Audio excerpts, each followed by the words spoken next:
Hola amigos y amigas, nos encontramos en este domingo una vez más para meditar la palabra de Dios, en este caso el Evangelio de San Lucas del capítulo 5, versículos del 1 al 11. En una oportunidad la multitud se amontonaba alrededor de Jesús para escuchar la palabra de Dios, y él estaba de pie a la orilla del lago de Genesaret. Desde allí vio dos barcas junto a la orilla del lago. Los pescadores habían bajado y estaban limpiando las redes. Jesús subió a una de las barcas, que era de Simón, y le pidió que se apartara un poco de la orilla. Después se sentó y enseñaba a la multitud desde la barca. Cuando terminó de hablar, dijo a Simón: «Navega mar adentro y echen las redes». Simón le respondió: «Maestro, hemos trabajado la noche entera y no hemos sacado nada, pero si tú lo dices, echaré las redes». Así lo hicieron y sacaron tal cantidad de peces que las redes estaban a punto de romperse.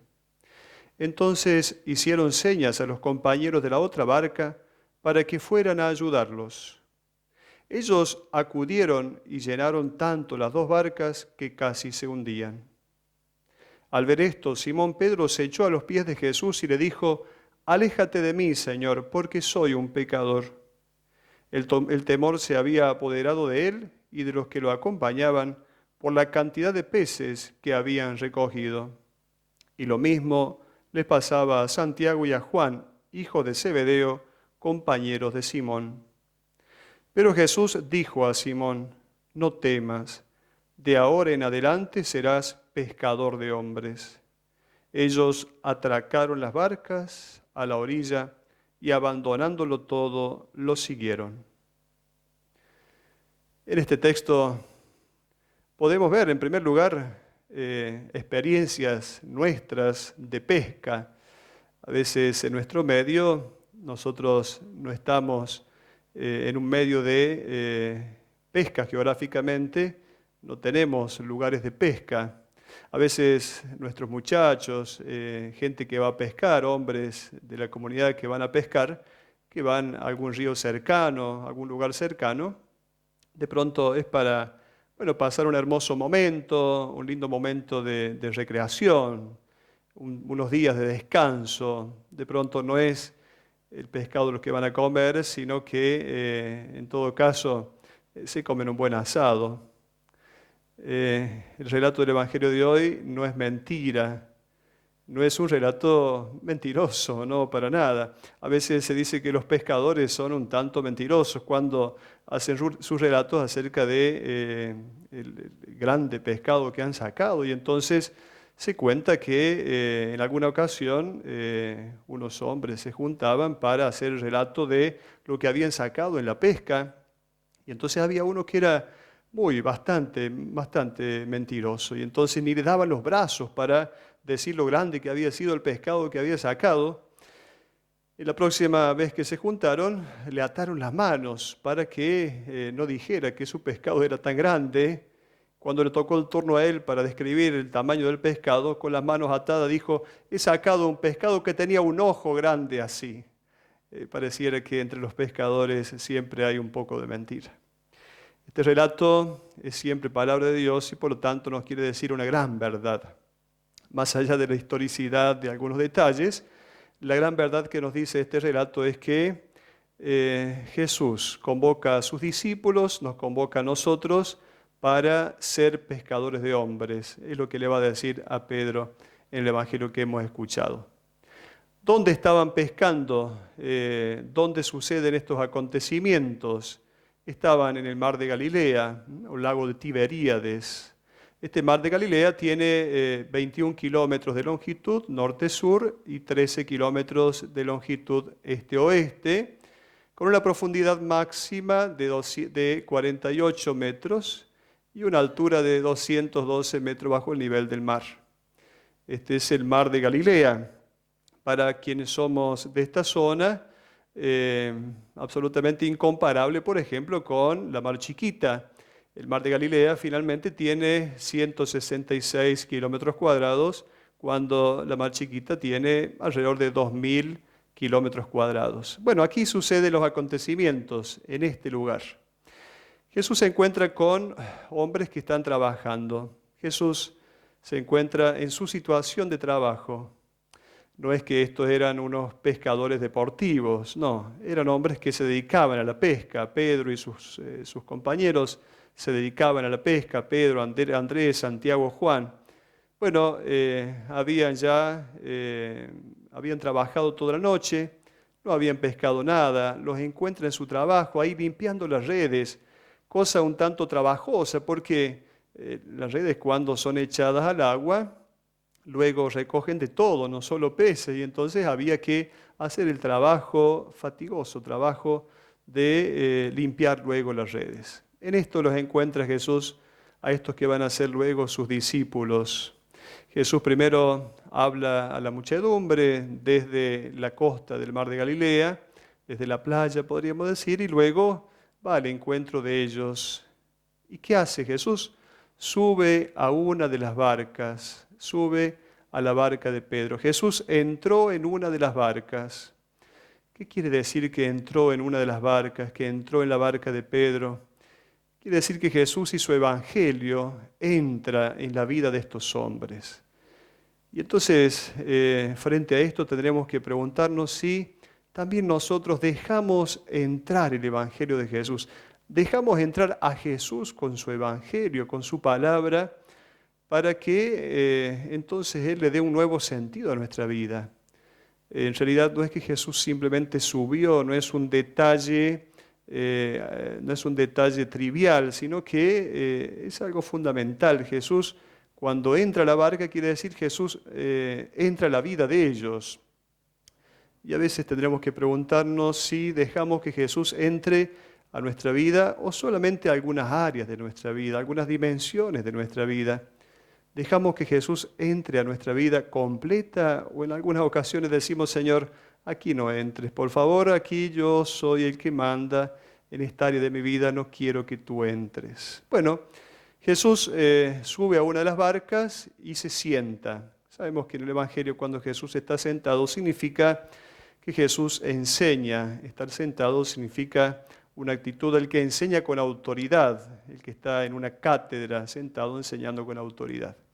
¿Desde dónde enseña Jesús? Desde la barca de Pedro. Esto es importante. En la comunidad cristiana primitiva estaba esta certeza. La barca de Pedro es la comunidad cristiana, es la iglesia, es la comunidad primitiva. Hoy es la iglesia, esta es la barca de Pedro. Jesús enseña desde ahí, sentado desde ahí. Por lo tanto, la enseñanza de Jesús nos viene desde la comunidad cristiana y esto es muy importante, pensarlo. Cuando tantas veces pensamos que, bueno, creemos en un Jesús que no tiene iglesia, o tantas veces podemos pensar o decir, yo creo en Jesús pero no creo en la iglesia, no podemos recibir el mensaje de Jesús desde otro lugar que no sea desde la barca de Pedro, desde la comunidad cristiana. ¿Qué le va a decir Jesús a Pedro? Le va a decir, navega mar adentro y echen las redes. Esta expresión, navega mar adentro y echen las redes. Pedro, un hombre conocedor, era su profesión, la pesca, por lo tanto sabía bien que humanamente, de acuerdo a los cálculos humanos, era imposible que resultara una pesca. Pedro casi se expone, diríamos, al ridículo de sus compañeros, obedeciéndolo a Jesús. Sin embargo, hay una actitud de confianza en la palabra de Jesús. Justamente esto significa la fe. ¿Qué es la fe sino la confianza en la palabra de Dios? Eso es la fe. La fe no es un contenido teórico. No podemos decir que tenemos fe cuando sabemos de memoria el credo, cuando recitamos de memoria el credo, o sabemos perfectamente la doctrina católica. Eso no significa tener fe. La fe pasa por una actitud, esos son los conocimientos teóricos de la fe, pero la fe pasa por una actitud existencial en la cual yo hago un acto de confianza en la palabra de Jesús. Aunque esto no coincida con la lógica humana, aunque no coincida con nuestros conocimientos humanos, aunque no coincida con nuestra ciencia humana, con nuestro saber humano, ni siquiera a veces coincide con el sentido común o con el buen sentido humano. Por lo tanto, aquí Pedro se expone al ridículo. Sin embargo, de eso se trata la fe. Pero si tú me lo pides, ¿cómo voy a decir que no? Si tú me lo pides. Eh, ¿Cuántas veces en el trato humano, cuando nosotros tenemos conocimiento de alguna cosa, pero alguien que creemos que la tiene más clara que nosotros, terminamos diciendo, bueno, si vos me lo pedís, si vos me lo decís, termino haciéndolo, porque confío en que lo que vos estás diciendo no es una mentira, es una verdad absoluta. Por eso, si tú me lo dices, en tu nombre echaré las redes. Hay entonces una necesidad de un paso de la lógica humana a la lógica divina. En todos los ámbitos, veamos algunos casos, por ejemplo, frente al hecho de el amor gratuito. ¿Cuántas veces nosotros pensamos que amar gratuitamente es una pérdida de tiempo y que no es lógico humanamente amar sin esperar recibir? Ciertamente, el Evangelio siempre nos va a invitar a una actitud de amor de entrega, amor en pura pérdida, amor en pura pérdida. Justamente esto es el meollo del Evangelio. En Jesús encontramos esta actitud. Eres el servidor, el que se pone al servicio de la humanidad, entonces amor en pura pérdida. Claro, frente a una lógica humana, esto no coincide. Alguna tajada tenemos que sacar de esta situación, de esta relación humana. Entonces, cuando el amor es en pura pérdida, buscando el bien de los demás, es aquí cuando entonces estamos sujetos a la lógica del Evangelio. Es porque hemos escuchado la palabra de Jesús, ve y tira las redes, navega mar adentro y echa las redes. Hemos escuchado esa lógica del Evangelio que va más allá de nuestra lógica humana. Luego, frente al hecho de la convivencia conyugal, al hecho del matrimonio, muchas veces la simple lógica humana no alcanza y los simples consejos humanos no siempre son tan sabios. Esto de mantener la fidelidad, el amor y la fidelidad en la pareja, cosa que cuesta ciertamente, cuesta sostener hoy una relación de pareja, claro que sí, pero cuando ponemos ese empeño por defender aquello que hemos dado un sí para siempre, entonces, bueno, no podemos tirar por la borda así nomás la convivencia conyugal, el hecho del amor matrimonial. Claro que si escuchamos la lógica del mundo, de pronto nos sujetamos a este sentido común, pero bueno, entonces si ya hay una simple discusión, es imposible convivir, cada uno por su cuenta y aquí terminó todo. Entonces, en tu nombre echaré las redes, o sea, si yo tengo fe, obedezco tu palabra, porque en tu palabra encuentro fecundidad, Señor. Por ejemplo, frente a un embarazo dificultoso, una mujer que tiene un embarazo dificultoso, de pronto la ciencia humana va a decir, bueno, concluyamos con esto, terminemos esto aquí. El consejo de algunas personas será, acabemos con esta situación que puede ser dificultosa. La lógica del Evangelio es siempre una lógica que va a dejar que la vida progrese. ¿Cuántas veces sabemos que la ciencia humana se ha equivocado frente a decisiones atroces que interrumpieron la vida? O de pronto una adolescente embarazada, frente a la lógica humana que va a escuchar y bueno, interrumpí este embarazo. No es posible que vaya adelante con tu vida con un embarazo, se te interrumpen muchos caminos, tus proyectos donde quedan, la lógica humana. Pero yo echo las redes en tu nombre, Señor, y entonces mi vida será fecunda. Yo confío en que tu palabra y la obediencia en tu palabra, allí puedo encontrar vida verdadera. Frente a la honestidad, por ejemplo, frente a la justicia, que nos dicta la lógica humana, y bueno, si todos roban, también podemos robar un poco.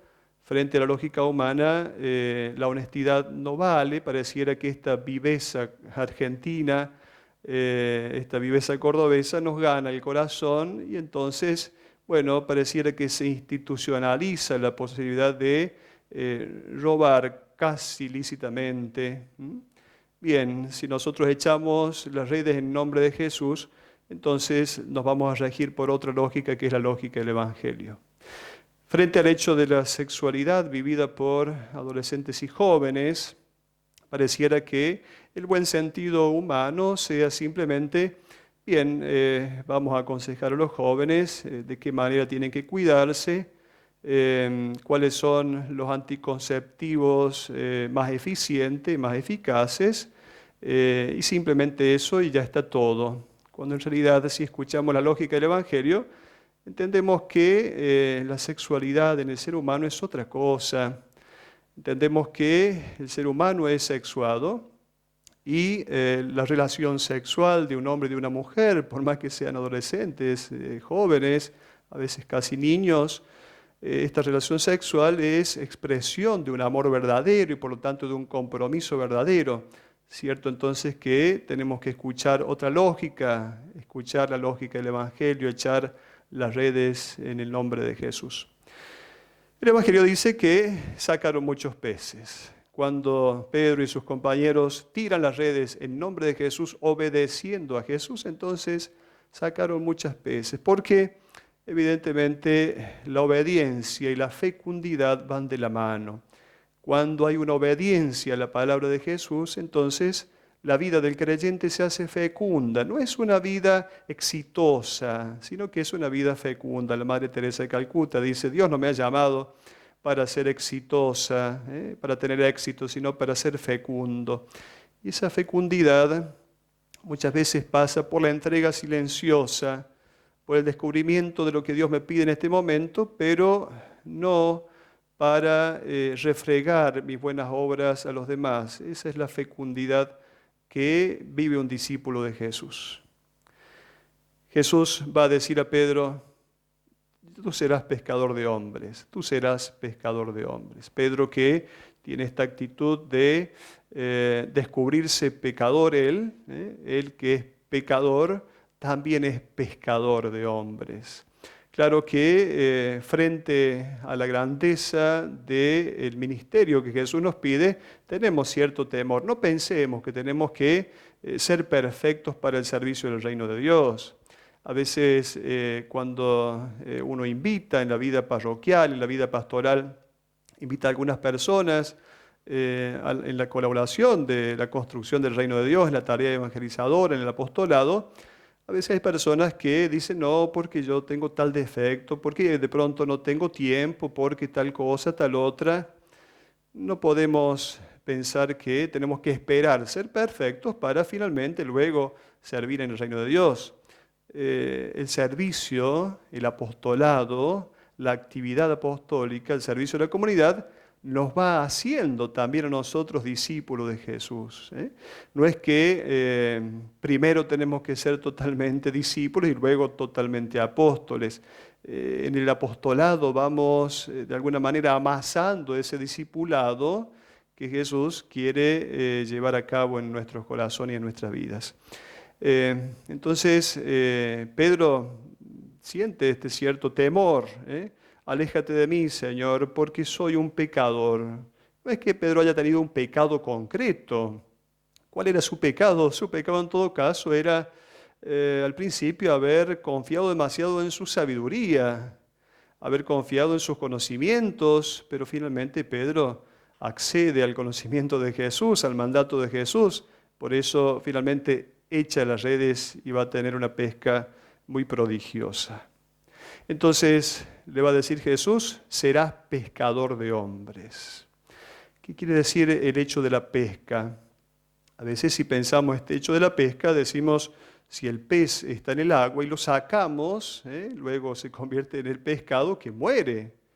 No se trata de sacar para matar, se trata de sacar vivo de las aguas que son el peligro y la amenaza. Recordemos, en la mentalidad judía, el mar es el símbolo del mal, el mal que amenaza, esas profundas oscuridades del mar que atrapan a las personas y de esas profundidades del mal, nosotros, discípulos de Jesús, tenemos que ayudar a otros que salgan de esas profundidades del mal para llevarlos a una vida nueva. De eso se trata y por eso nosotros somos pescadores de hombres. En ese sentido somos pescadores de hombres. Es sacar para hacer una propuesta mejor, o desde la propuesta del Evangelio nosotros sacamos en nombre de Jesús. Por lo tanto, ¿qué son esas redes? Es la misma palabra de Dios. Las redes que sacan a la humanidad del misterio del mal es la misma palabra de Dios. En esa palabra nosotros confiamos. No se trata de pescar en la pecera. Se trata de echar las redes como en el mar de Tiberíades, el mar de Galilea o el lago de Tiberíades. No se trata de pescar en la pecera. No se trata de echar las redes ahí donde ya tenemos seguridad en la vida del apostolado, en la vida pastoral, parroquial. Muchas veces echamos mano de las personas que ya están, de aquellos que siempre estuvieron, porque tenemos seguridad de que nos van a decir que sí. Creo que el desafío es echar las redes al mar y entonces que se pueda pescar gran cantidad de peces. A veces nosotros nos conformamos demasiado y entonces tiramos las redes en una pecera, pescamos en la pecera y de pronto somos siempre los mismos. En este aspecto, al hablar del apostolado, de alguien que luego sirva en la evangelización, en la pastoral organizada de la vida de la parroquia, entonces tenemos que no quedarnos, como dice el Papa Francisco, peinando ovejas en la sacristía, sino que, hablando de otros animalitos, sino que tenemos que buscar nuevas ovejas, y esta es la pesca a la cual el Señor nos invita. Todos estamos llamados, todos somos pescadores. Es una tarea de todos. Claro que Pedro, y en este sentido, si hablamos del Papa, podemos identificar la figura de Pedro. Pedro es el que nos invita, estamos en la barca de Pedro, estamos como iglesia pescando. El Papa está, claro que sí, nuestros obispos están, claro que sí, pero la tarea del laico es fundamental. Fieles cristianos laicos, que son los bautizados, que viven en su compromiso en las cosas de todos los días, ellos son pescadores de hombres. Es ahí donde tienen que tirar las redes, en su trabajo, en sus diálogos cotidianos, en sus encuentros, los jóvenes, en sus salidas. Claro que primero tienen que haber dejado que Jesús suba a la barca, suba a su vida, para que entonces en su nombre podamos tirar las redes. Todos estamos llamados. Esto es la corresponsabilidad eclesial. Tirar las redes, ser pescador de hombres, es tarea de todos. Hasta la próxima.